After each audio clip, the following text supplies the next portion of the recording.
ଦର୍ଶକ ବନ୍ଧୁ, ପ୍ରତ୍ୟେକ ଦିନ ନାରୀମାନେ ସିନ୍ଥିରେ ଏବଂ ମୁଣ୍ଡରେ ସିନ୍ଦୁର ଲଗାଇଥାନ୍ତି। ଏ ସିନ୍ଦୁର ସେମାନେ ପ୍ରତ୍ୟେକ ଦିନ କାହିଁକି ଲଗାନ୍ତି?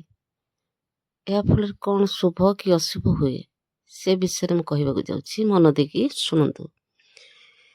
ସିନ୍ଦୁରର ରଙ୍ଗ ଲାଲ ଅଟେ। ଏହା ଲାଲ କେବଳ ନୁହେଁ, ଏହା ଶକ୍ତିର ପ୍ରତୀକ ଅଟେ। ଦେବୀ ମାତା ପାର୍ବତୀ ହେଉଛନ୍ତି ଶକ୍ତିମୟୀ, ଯିଏକି ପ୍ରତିବର୍ତ୍ତା ନାରୀ। ତେଣୁ ବିଶ୍ୱାସ କରାଯାଏ, ଯେଉଁ ନାରୀମାନେ ସିନ୍ଦୁର ବ୍ୟବହାର କରନ୍ତି, ମା ତାଙ୍କ ସ୍ୱାମୀମାନଙ୍କୁ ରକ୍ଷା ପ୍ରଦାନ କରନ୍ତି। ନାରୀମାନେ ପିନ୍ଧୁଥିବା ସିନ୍ଦୁରର ରଙ୍ଗ ଲାଲ। ଏଥିରେ ପାରଦ ମଧ୍ୟ ମିଶିଥାଏ। ସେଥିପାଇଁ ଏହାର ଦୁଇଟି ପ୍ରଭାବ ରହିଛି। କ'ଣ ନା ସ୍ଥୂଳ ଓ ସୂକ୍ଷ୍ମ। ଏହା ଜ୍ଞାନ, ବିବେକ, ଭକ୍ତି, ପ୍ରେମ